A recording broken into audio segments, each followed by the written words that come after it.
बाळासाहेबांच्या तमाम शिवसैनिकांना तुमच्या ह्या अनिश गाढवेचा, बाळासाहेबांच्या लहानशा शिवसैनिकाचा आणि शिवसेनेच्या प्रवक्त्याचा मानाचा जय महाराष्ट्र। अगदी काहीच तासांपूर्वी मराठ्यांचे ढाण्या वाघ मनोज जरांगे पाटील यांनी एक घोषणा दिली। हा संतप्त मराठा आहे, हा चिडलेला मराठा आहे। आता मुंबईची त्यांनी हाक दिली, पण मुंबईची हाक देताना काय म्हणाले मनोज जरांगे पाटील? म्हणतायत हा संतप्त मराठा, हा चिडलेला मराठा आता सागर बंगल्याच्या दिशेने येईल। सागर बंगल्याची हाक दिली। विचार करा, ज्या वेळेस त्यांच्या तोंडून हे वाक्य निघालं, उद्विग्नतेतून हे वाक्य निघालं, त्यावेळेस ते काय म्हणाले? सागर बंगल्याच्या दिशेने। का बरं त्यांच्या तोंडून इतर कुठल्याही बंगल्याचं नाव आलं नाही? का? याचं कारण काय सांगा ना तुम्ही? का बरं सागरच बंगला? का बरं सागर बंगला? कारण सारी सूत्र, महाराष्ट्राच्या राजकारणाची सारी सूत्र जर कुठून हलत असतील तर तो आहे सागर बंगला। मी तुम्हाला काही व्हिडिओ दाखवणार आहे, त्याच्यामध्ये मनोज जरांगे पाटील काय काय म्हणतायत तुम्हा सर्वांना कळेल। एवढा मोठा निर्णय झाल्यानंतर देखील आंदोलन मागे घेतलं गेलं नाही, कारण जोपर्यंत निर्णयाची क्लॅरिटी आपल्यापर्यंत पोहोचत नव्हती, नेमकं काय काय आहे, नेमके काय काय क्लॉजेस आहेत, नेमक्या काय काय अटी शर्ती आहेत त्याच्यामध्ये, हे सारं पाहिल्यानंतर पुन्हा एकदा गुंडाळण्याची भावना मराठ्यांमध्ये पोहोचलेली आहे। मराठ्यांना आरक्षणाच्या नावाखाली 10% गाजर दाखवलं पुन्हा। पण लक्षात घ्या, क्युरेटिव्ह पिटिशनचं काय? ती क्युरेटिव्ह पिटिशन अजूनही पेंडिंग असताना अशा प्रकारचं एक नवीन बिल, मागासवर्गाचा आयोग पूर्ण नाही, राज्य मागासवर्गाचा आयोगाचा अहवाल पूर्ण नाही, त्या अहवालामध्ये मराठ्यांच्या बाजूने पॉझिटिव्ह वातावरण नाही, त्या अहवालाचा निर्णय मराठ्यांच्या बाजूने नाही। तुम्ही मला सांगा, हे सारं कसं टिकणार सुप्रीम कोर्टामध्ये? बरं लक्षात घ्या, 10% म्हणजे मर्यादा तर आपण ओलांडतोच आहे। काय मागण्या होत्या? साध्याशा मागण्या। पुन्हा मनोज जरांगे पाटलांनी आपल्या मागण्या बोलून दाखवल्या की आम्हाला सरसकट कुणबीमधून आरक्षण द्या, आम्हाला हे 10% वाढीव नको, कारण आम्हाला माहिती आहे आमच्या बाबतीत ही तिसऱ्यांदा गोष्ट घडते। आम्हाला ही गोष्ट माहिती आहे की आम्हाला वाढीव मिळालं तर मात्र हे कोर्टात टिकवलं जाणार नाही। मी टिकलं जाणार नाही म्हणत आहे, हे कोर्टात टिकवलं जाणार नाही, कारण ह्या हाताने द्यायचं आणि इकडून काढून घ्यायचं, ही जी जुनी वृत्ती आहे ही आजही तशीच आहे।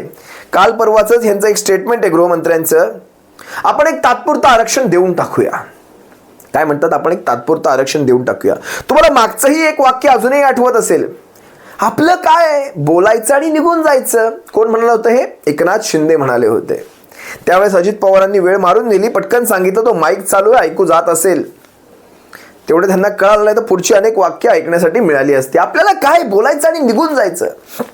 तुम्ही लक्षात घ्या, सगळ्यात महत्वाची गोष्ट जी मनोज जरांगे पाटील यांना कळाली ती गोष्ट अशी, जोपर्यंत हे प्रकरण कोर्टात जाईल, लक्षात घ्या, तोपर्यंत त्याच्यावर निर्णय काही लगेच होणार नाही, हे आरक्षण काही लगेच उद्या लागू होणार नाहीये, हे कोर्टात चॅलेंज केलं जाणार आहे। आता विचार करा, तोपर्यंत निवडणुका मारून न्यायच्या, या सगळ्याचा फायदा कुठेतरी एक राजकीय फायदा आपल्या निवडणुकांमध्ये करून घ्यायचा। पुढे उलटलं तर उलटलं मराठ्यांचं आरक्षण, कुणाला पडली आहे त्याची? लक्षात घ्या, राज्य मागासवर्गाचा आयोगाचा अहवाल विरोधात, त्यानंतर 10% मर्यादा ओलांडल्याने सुप्रीम कोर्टाचे नियम विरोधात, सगळं विरोधातच आहे। आता तुम्हाला आणखी एक गोष्ट सांगतो, ज्या वेळेस मनोज जरांगेंच्या तोंडून हे वाक्य निघालं, आम्ही सागर बंगल्याच्या दिशेने येऊ, नारायण राणेंचे सुपुत्र नितेश राणे काय म्हणतायत माहितीये? आधी आमचा मुकाबला करा, म्हणजे मराठ्यांना चॅलेंज मराठ्यांकडनंच। हे म्हणतात मी स्वतः मराठा, आधी आमचा मुकाबला करा, म्हणजे नेमकं तुम्हाला सांगायचंय तरी काय? तुम्ही मराठ्यांवर नेमकं काय करणार आहात? मराठ्यांचं नेमकं तुम्ही काय करणार आहात? क्लिअर करावं नितेश राणे। एकदा बघा ना नितेश राणे काय म्हणतात, हा व्हिडिओ पहा, तुम्हाला लक्षात येईल मला काय सांगायचं। आक्रमक होत निघालेले आहेत मुंबईत। मला अजूनपर्यंत हा प्रश्नाचं कोडं सुटलेलं नाही आहे की नेमकं मनोज जरांगे पाटलांचं जो काय आंदोलन आहे ते कशासाठी आहे? मराठा समाजासाठी आहे की फडणवीस साहेबांच्या नावाने राजकारण करण्यासाठी आहे? आता परत विचारण्याची वेळ आलेली आहे की नेमकं ह्यांचे स्क्रिप्ट येतो कुठून आहे? कारण का मराठा समाज राहिला बाजूला, मराठा समाजाचं हित राहिलं बाजूला. तुमचं जे काय सगळे सोयऱ्यांची जी मागणी आहे ती आज नाही तर उद्या सरकार काय ना काहीतरी तोडगा काढायसाठी प्रयत्न करेल ना. पण त्या निमित्ताने ही जे काय वारंवार फक्त नुसतं फडणवीस साहेबांना जे टार्गेट करण्याचं जे काम सुरू आहे, मनोज जरांगेंनी हे लक्षात ठेवावं की आम्ही पण मराठा समाजाचे आहोत. सागर बंगल्याच्या पोचण्याच्या अगोदर एक भिंत म्हणून आम्ही पण तिथे उभे आहोत. पहिले आमची भिंत पार करा आणि मग सागरपर्यंत पोचण्याचा विचार करा. मराठ्यांना आव्हान, आणि तेही इतकं खुल्यामध्ये. असं खुल्यामध्ये मराठ्यांना आव्हान देणारा हा आमदार पुन्हा महाराष्ट्राच्या विधानसभेत जाऊ शकला नाही पाहिजे. मराठ्यांनो तजवीज करा, शिवसैनिकांनो तुम्ही तजवीज करा. मराठ्यांना खुल्यामध्ये चॅलेंज देणारा हा आमदार आधी आमचा मुकाबला करावा लागेल, आमचा सामना करावा लागेल असा म्हणणारा हा टघा आमदार पुन्हा महाराष्ट्राच्या विधानसभेत तो विजयी गुलाल लावून जाता कामा नये. मराठ्यांनो तजवीज करा. या आमदाराचं आपण बघून घेऊ, कारण ह्याच्या परिवाराने, ह्याच्या वडिलांसकट सर्वांनी मराठ्यांची अवहेलनाच केलेली आहे. कुणबी मराठा, 96 कुळी मराठा विरुद्ध मराठा अशा प्रकारचे वाद घालण्याचा, मराठ्यांमध्ये भांडणं लावून देण्याचा प्रयत्न ह्या कुटुंबाने कायम केला आहे. मराठ्यांनो तजवीज करा. या सबंध कुटुंबाला, जे स्वतःला मराठे म्हणवतात, आम्ही तुम्हाला मराठे नाही म्हणवत, आम्ही तुम्हाला खंडोजी खोपडे म्हणतो, जे आपल्यातलेच असतात. लक्षात घ्या, आम्ही तुम्हाला खंडोजी खोपडे मानतो, सूर्याजी पिसाळ मानतो, जे काही असेल ते. या सबंध पत्रकार परिषदेत, जी पत्रकार परिषद मी तुम्हाला आता दाखवायला जाणार आहे, त्या पत्रकार परिषदेचे काही चित्र पाहती. काय म्हणतायत हे एकनाथ शिंदे, काय म्हणतायत माहितीये? एकनाथ शिंदे म्हणतायत की आतापर्यंत मनोज जरांगे पाटील हे लोकांसाठी, मराठ्यांसाठी किंवा समाजासाठी काम करत होते असं वाटायचं, पण आता त्याच्या तोंडून राजकीय भाषा येते. आता राजकीय भाषा म्हणजे नेमकं काय हो? त्यांनी ज्यावेळेस सांगितलं ज्या गोष्टी राजकारणात शक्य होत नव्हत्या त्या शक्य होताना आम्हाला दिसत आहेत. म्हणजे ते म्हणाले अशोक चव्हाण कधी वाटलं नव्हतं काँग्रेस सोडतील, ते गेले. सदाभाऊ खोत कधी वाटलं नाही स्वाभिमानी शेतकरी संघटना सोडतील, ते गेले भाजपामध्ये. ते म्हटले एकनाथ शिंदे कधी वाटलं नाही शिवसेना सोडतील, ते गेले भाजपामध्ये. प्रफुल्ल पटेल कधी राष्ट्रवादी काँग्रेस सोडतील असं वाटलं नव्हतं, तेही गेले भाजपामध्ये. मी भाजप यासाठी म्हणतोय, शेवटी अजित पवार राष्ट्रवादी गट असेल किंवा शिंदे टोळी असेल, शेवटी हे भाजपच आहेत. रविकांत तुपकरांचं नाव घेतलं, सुनील तटकरेंचं नाव घेतलं, तेही गेले भाजपामध्ये. आता विचार करा, मला नवल वाटतं बीडचे धनंजय मुंडे, कुणाची त्यांनी कुणाचीच नावं सोडलेली नाही तिथे. त्यांनी एक वाक्य वापरलं, महादेव जानकर धनगरांचा नेता, या माणसाला कधी मोठंच होऊ दिलं नाही. चुकीचं काय बोलले ते? महादेव जानकर धनगरांचा नेता, ह्याला कधी मोठं होऊच दिलं नाही. भारतीय जनता पक्षासोबत आले, राष्ट्रीय समाज पक्षाची काय अवस्था करून ठेवली. एकही जागा त्यांना सोडत नव्हते, आणि ज्या काही सोडल्या त्या स्वतःच्या चिन्हावर लढायला लावल्या. विचार करा कसं संपवलं जातं. Republican party of India, Athawale गट, रामदासजी आठवले, कुठे त्यांचं अस्तित्व? कुठे समाज, कुठे चळवळ? संपवलं. त्यानंतर आता मी विनायक मेटेंविषयी खरंच खोलात जाणार नाही.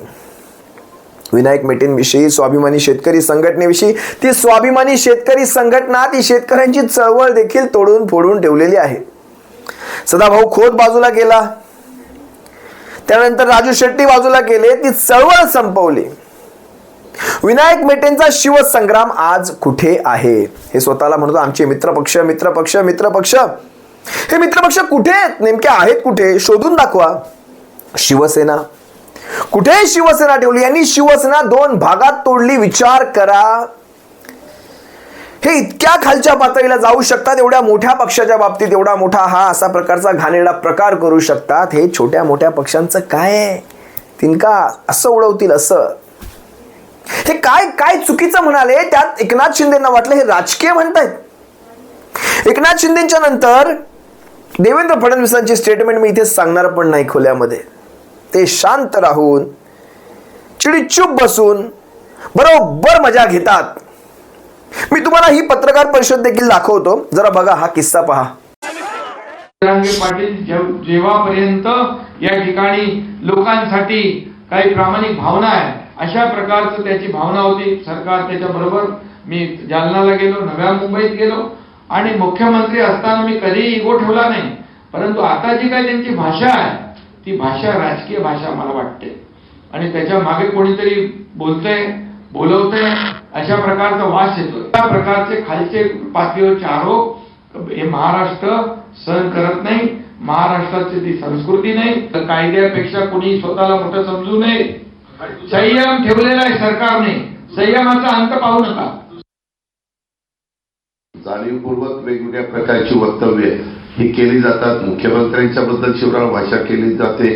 उपमुख्यमंत्री असतील, बाकीचे सगळेजण असतील, अशी पद्धत आपल्या महाराष्ट्रामध्ये कधी नव्हती. कुणी असं समजू नये किंवा हे आपण काही बोललो तर ते खपतं, असं होणार नाही. शेवटी सगळ्यांना नियम कायदे सारखे आहेत ह्याची नोंद देखील सगळ्यांनी घ्यावी. एकनाथ शिंदे या पत्रकार परिषदेत काय म्हणतायत की मनोज जरांगेंच्या पाठून कोणीतरी बोलतंय, त्यांच्या मागून त्यांना कोणीतरी काहीतरी सांगतंय. या सगळ्यामध्ये आम्हाला राजकीय वास येतोय. पहिला प्रश्न, मागून कोणीतरी सांगतंय. जवळपास 6 महिने झाले शिंदे, एकनाथ शिंदे, जवळपास 6 महिने झाले. तुम्हाला अजून हे शोधून काढता येईना की मागे कोण काय बोलतंय किंवा मागून कोण बोलवून घेतंय.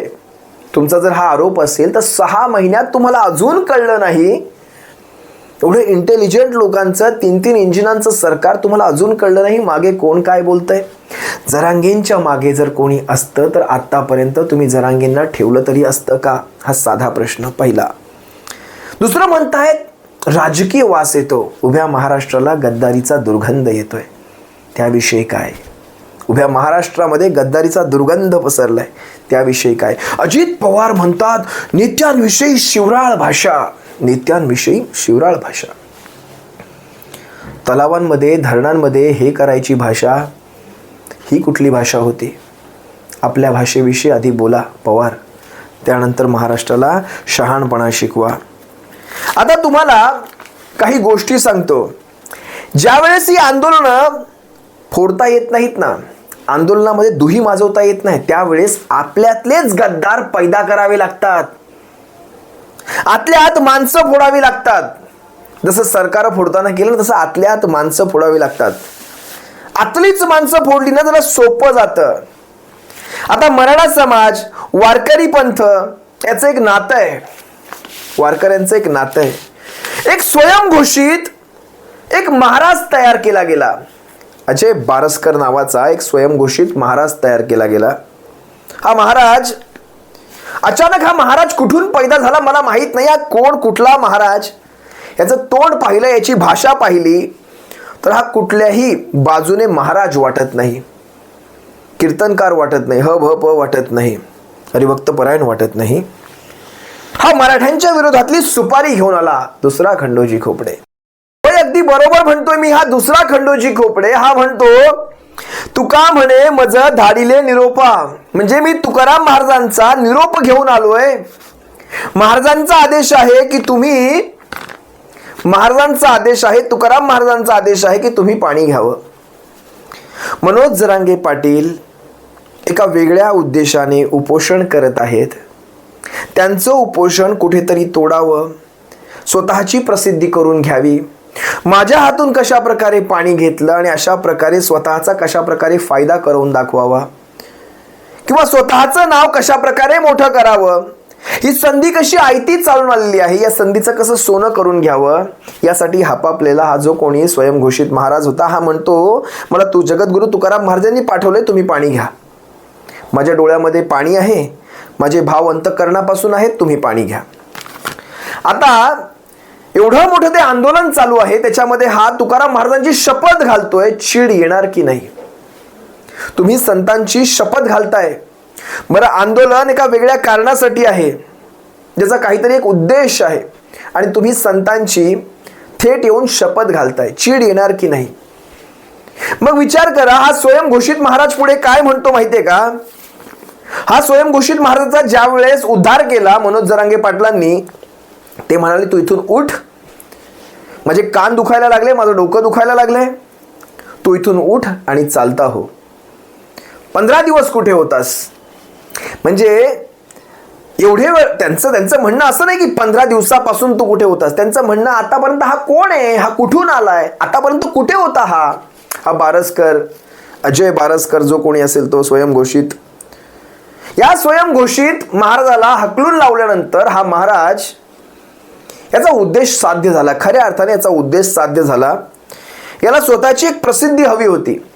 याला ज्या वेळेस हकललं, ह्याने पत्रकार परिषदा घ्यायला सुरुवात केली. हा काय म्हणतो बघा ना, त्याच्या पत्रकार परिषदेत काय म्हणतो, आणि पत्रकारांनी देखील याला मोठं केलंच. असे नमुने मिळतात काही काही. हे बारसकरांसारखे, काही वानखडेंसारखे. कोणती भगिनी आहे एक वानखडे म्हणून, गलिच्छ सगळं गलिच्छ चाललंय. यांचे शब्द पहा, या बारसकरांचे शब्द पहा, त्या वानखडेंचे शब्द पहा, गलिच्छ चाललंय सगळं. हा पत्रकार परिषदेत काय म्हणतो पहा ना. याचा एक व्हिडिओ मी तुम्हाला दाखवतो, पुढे मी माझं विश्लेषण करतो. काय आणि काय सुरू केलं तुझ्या आईचा, मी बोलणार नाही पुढं. टिंब टिंब टिंब टिंब. अरे जरांगे, ही संस्कृती आहे का? तुझ्या आईबापांनी तुला हे शिकवलं का? माझ्यावर अजून एक आक्षेप, हा छगन भुजबळचा माणूस आहे. छगन भुजबळचा माणूस हा सरकारचा माणूस आहे. हा मोठा आक्षेप आता सध्या त्यांनी हा फुटला. कुणी काही बोलू शकतं. हा त्यांचा, मी भुजबळाचा माझा काही संबंध नाही. अजून एक त्याचं वैशिष्ट्य सांगतो, तो सरकारला निवेदनच देत नाही. त्याचं एक निवेदन दाखवा मला, त्यांनी काय 4 मागण्या केल्या आणि तो कसा पलटतो. आज पलटी, उद्या पलटी, परवा पलटी, तेरवा पलटी, रोज पलटतो जरांगे आणि खोटं बोलतो. हा श्रेष्ठत्वतेचा भाव, खोट्या श्रेष्ठतेचा भाव त्याच्या मनात आला. आणि जरांगेनी मला काय म्हणले, मला काय, मी लय लहान माणूस आहे, माझा किती, मला हाकलून द्या, मला माझ्या आम्हाला मान अपमान गोवे हे गुंडोनी ठेवावे. तुकोबर आहे ना, आम्हाला मान आणि अपमानाची काय नाही, मी तर फार शुल्लक माणूस आहे. पण हा, मी याला सांगितलं, अहो मी देऊन आलो, तू का म्हणे माझं धाडीले निरोपा, तू पाणी प्या, तुम्ही पाणी प्या. मला म्हणलं ते मला नको सांगू, संतन फिरतन मला सारं कळतं. ज्या वेळेस तो संतन फिरतन तुकाराम महाराजांचा एकेरीवर उच्चार केला, मी म्हणलं जरांगे तुझे 100 अपराध भरले. स्वतंत्र आरक्षण मिळालंय, कशाला कुणाच्या ताटातलं घेताय? काहीही कुणालाही विश्वासात घेत नव्हते. ते फक्त एकच फोन यायचा आणि त्यालाच विश्वासात घ्यायचे आणि त्याला शरद पवारच असणार आहे. आणि शरद पवारने हा माणूस उभा केलेला आहे, कारण हा सगळ्यांना शिव्या घालतोय. माझं तोंड कुणी गप्प करू शकत नाही. अरे हे शेंबड्या लेकरालाही कळेल, मिळून सुद्धा गोंधळ घालायचा. कारण येणाऱ्या 2024च्या निवडणुकीमध्ये हे सगळं काहीतरी माजवण करायचंय फक्त. नाही, तुम्ही माझं बघा. मी म्हणतोय मी तुकाराम महाराजांचा वंशज आहे, तुकाराम महाराजांचा एक निरोप घेऊन आलेलो आहे. आणि ज्यावेळेस मी त्यांना असं सांगितलं की तुम्ही पाणी घ्या, त्यांनी जाणून बुजून ते घेतलेलं नाही.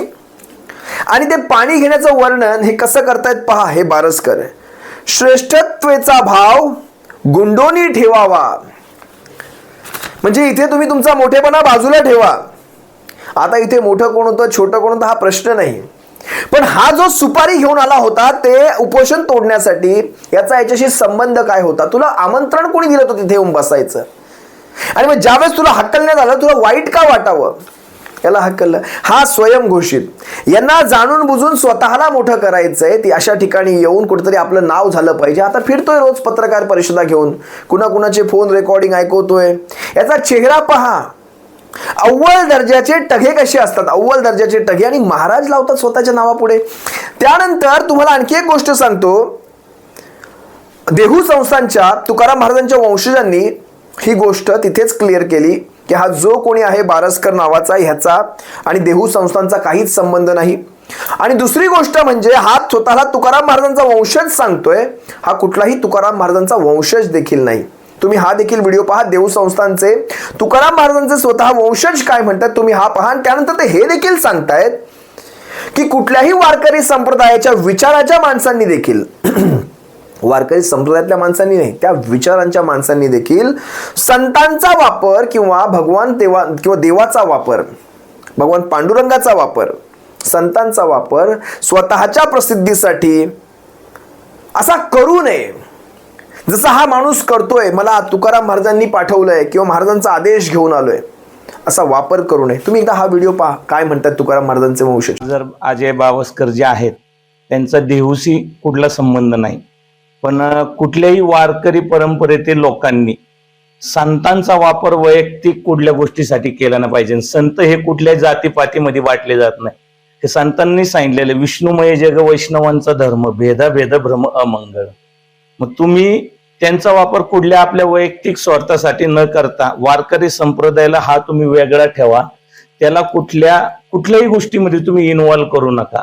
मराठा तितका घोळ व्हावा, राजकारण धर्म वाढवावा अशी परिस्थिती या महाराष्ट्रामध्ये या राजकारण्यांनी निर्माण केलेली आहे. आणि त्याच राजकारण्यांचं एक पिल्लू म्हणून अजय बारसकर हा नालायक व्यक्ती आज या राजकारण्यांनी पुढे आणलेला आहे. आणि अशा नालायक व्यक्तींना आणि अशा फितुरांना ठेचायची सवय ही मराठ्यांना शिवछत्रपतींच्या काळापासून आहे. आणि या अजय हा स्वयंघोषित महाराज बारसकर असेल, त्या वानखडे असतील, हे मनुष्यरूपी श्वान आहेत. या श्वानांचं एकमेव काम असतं मालकाच्या आदेशाचं पालन करणे. हे सोडलेले असतात. आणि ह्या श्वानांना यासाठी सोडलंय मराठ्यांचं आरक्षण आंदोलन कशा प्रकारे अयशस्वी करता येईल, मराठ्यांचं आरक्षण आंदोलन कशा प्रकारे संपवता येईल, त्याला खीळ घालता येईल, मनोज जरांगे पाटलांची कशा प्रकारे बदनामी करता येईल, जाणून बुजून सोडलं. एक तर मराठ्यातलंच सोडलं बारसकर नावाचं आणि वेगळं सोडलंय. या अशा प्रकारचं वातावरण तयार केलं जाणार.